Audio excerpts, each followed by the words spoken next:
Yeah, so Karina, I've been so impressed by your powerful statements, and I would like to ask you, what brought you to do this kind of work? What is the story behind this, and where do you get the energy from?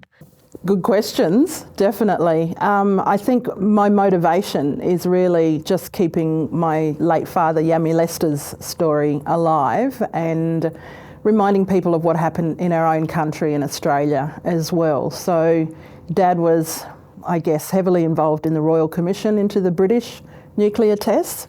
So I'm a second generation survivor of those British nuclear tests, and in particular at Emu Field, which were the first mainland tests that took place in Australia in 1953, October 1953. So 70 years this year.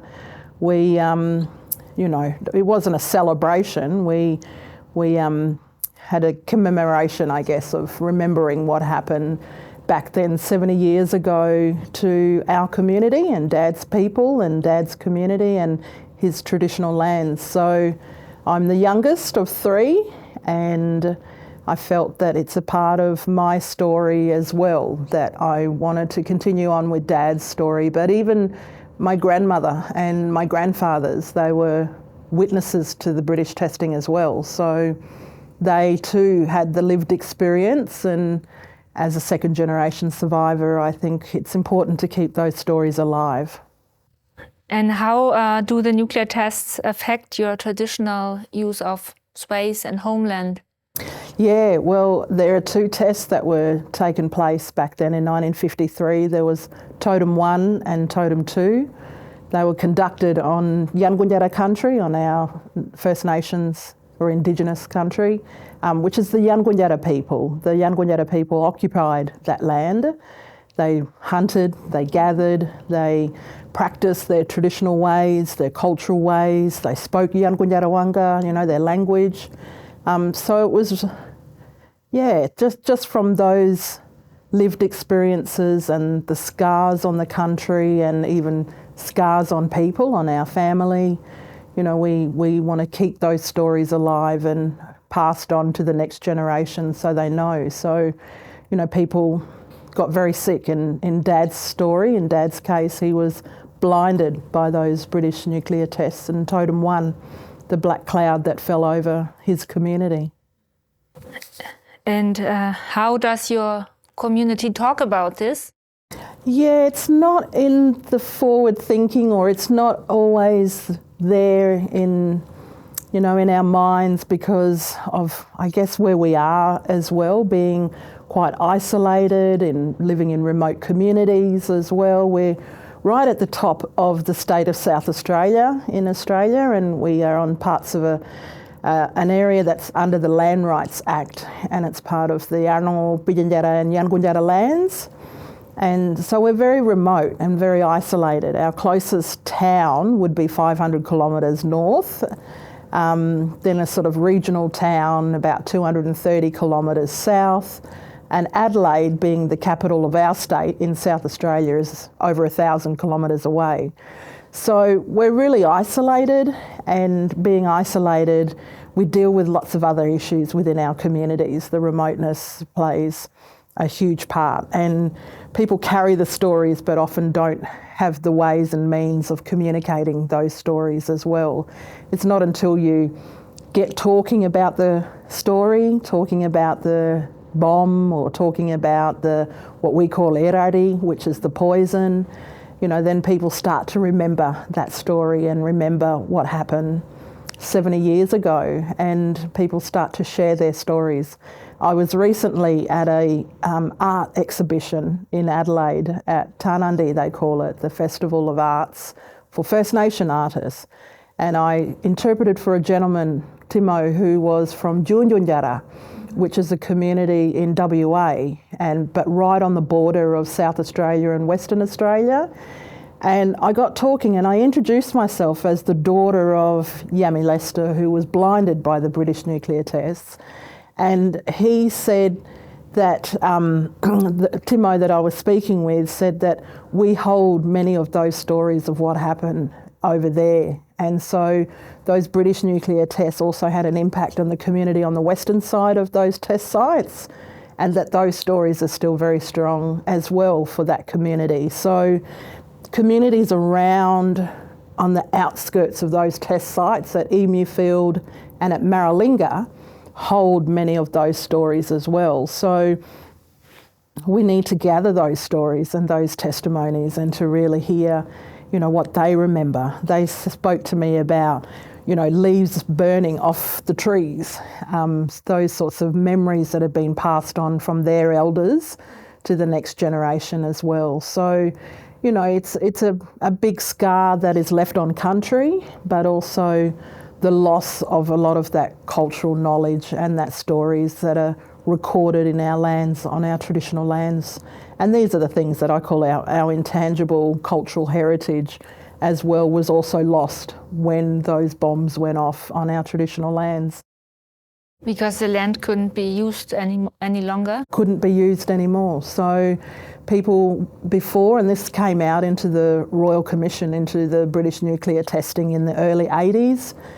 Dad was involved in that Royal Commission, and it came out in that Royal Commission that the lands were used for our spiritual and our cultural ways, our practices and our beliefs on country. And that's how life was back then, before 1953, where people hunted, they gathered, they, did what we call Inma, which is our performance, our traditional dance, our celebration of, passing on the stories by our ancestral beings, and our what we call Wabar or Jugurba, which are our ancestral stories.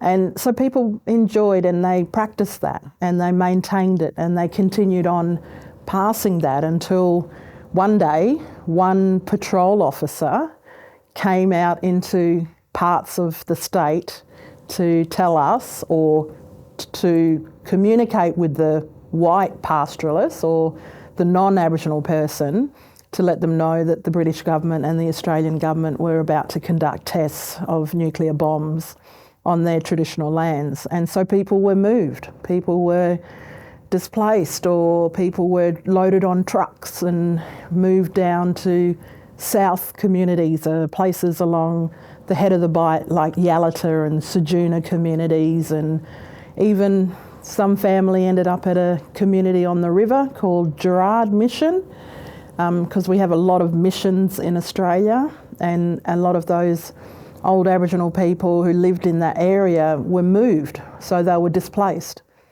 and no longer able to practice and go and see those important places or celebrate or do the performance of that particular song or the chapter of that story that travelled through that country. And then 1953, on the 15th of October, that atom bomb went off and removed parts of the chapters in that story of our ancestral beings.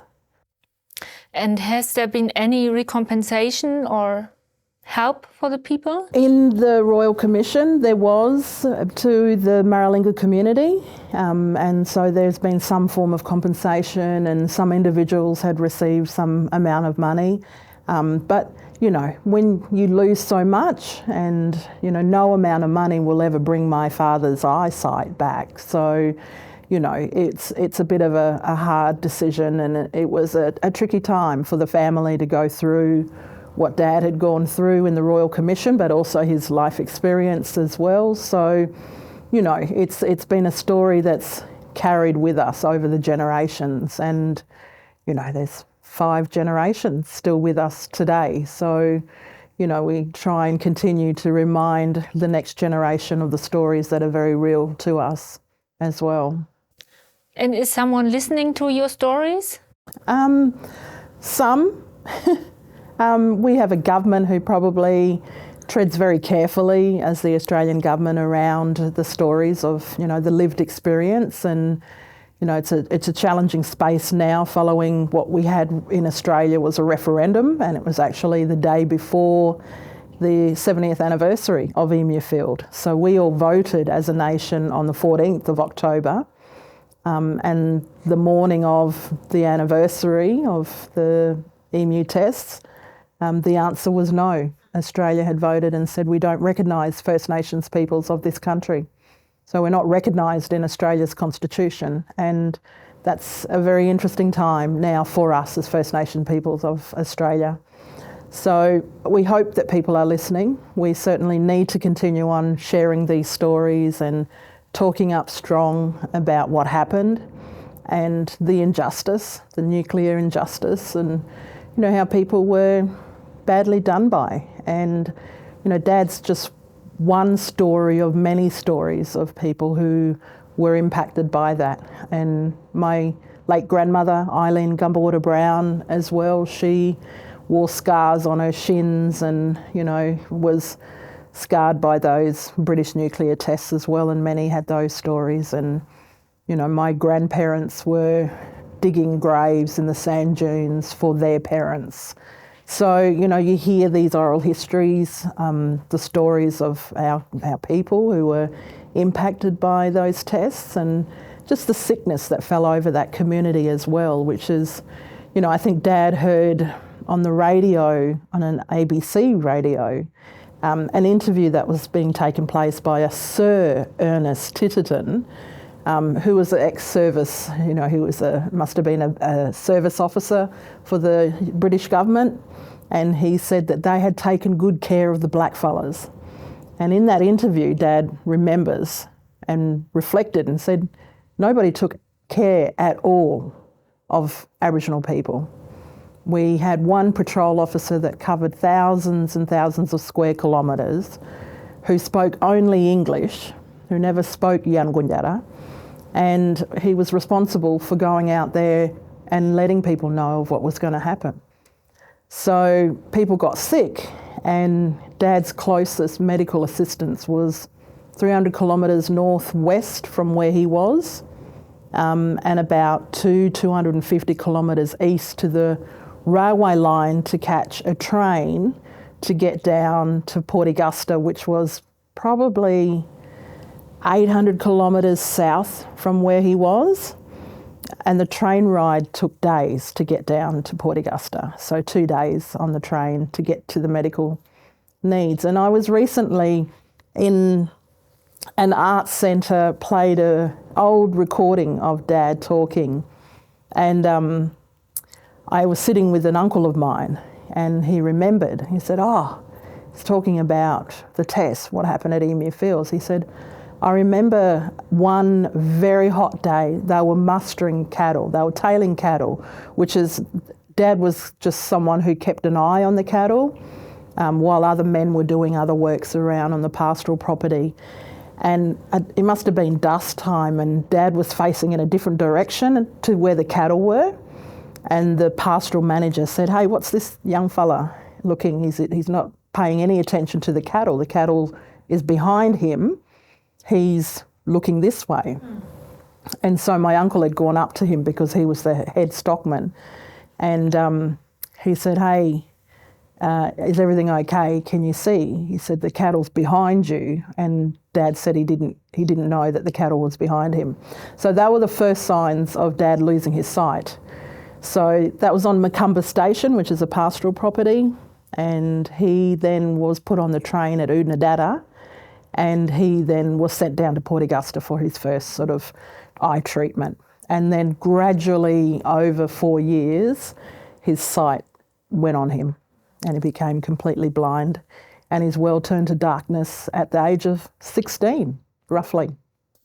How does your community see the TPNW? They don't see it at the moment, and that's my honest answer. There's not a lot of communication out there to the community about the TPNW. That's a part of my work, and that's me going back and communicating in my Yankunytjatjara language to my community to let them know of what's happening. So I post things on Facebook to let them know in language, but also we'll go back and report to my community about this event and this, second states meeting of the states parties, and get back to people and let them know. It's been something that's been on my mind on how to bring my mob on the community, from the community on this journey as well. So, there's only a handful of us that are sort of in the anti-nuke area. There's still a lot of other people who are impacted but don't talk about it and don't share that story or don't know about it. And that's a big challenge for us in those remote communities. And it's because where we are, we're so isolated and, you know, we struggle to get voices to the community and, you know, we struggle to bring them on the journey. But it's something that I will take back to them and I'll let them know about this treaty on the prohibition of nuclear weapons. And what is it to you, the TPNW? To me, this is some form of recognition. I think there's a lot of work. I'm very interested in the two articles 6 and 7 around victim assistance and also around environmental remediation. We as a country haven't signed and ratified the treaty, so there's still a lot of work to be done for us back home to convince our government to sign and ratify. So there's still, you know, a lot of work that we need to engage with community, perhaps get some grassroots movement in the community and to really get them to feel that they have a voice. But, you know, like I was saying, we had a referendum recently and the results weren't good. So, you know, how does a community and how does people, First Nations people, come back from such it was a knockback for many of us who were involved in the campaign work, and people had a lot of hope that we would be recognised, and this took us back quite a lot of years, you know, 50 odd years. So there's still, you know, work for us to do as we head back home. We'll talk to communities, we'll get grassroots movement happening, we'll get people talking about this issue and starting to pressure, you know, the governments of the day. One thing I'm hopeful about, Inga, is that in South Australia we have a mechanism through what they're calling the First Nations voice to Parliament. At our state level, what we were trying to do at the referendum was have a voice to Parliament at a national level. So there is hope in South Australia that if we have the representation and the right people sitting around that voice, that we can influence South Australian government to, you know, acknowledge and recognise the harms that has been done to our people, but also to our country, our traditional lands as well. One last question. We as Germans are a NATO nuclear sharing state. What would you like to tell the German public or German politicians? Know the stories of what happened in the Pacific region and in Australia and, you know, I guess educate everybody that there are so many common stories across this globe of testing or bombing or, you know, the industry is such a big industry, you know, the nuclear industry. They mine on people's First Nations land, they have tested on First Nations countries, and they still need country to put their waste somewhere. And First Nations peoples are often impacted by that as well. So, you know, I guess it's just educate yourselves around what is happening at a global level as well.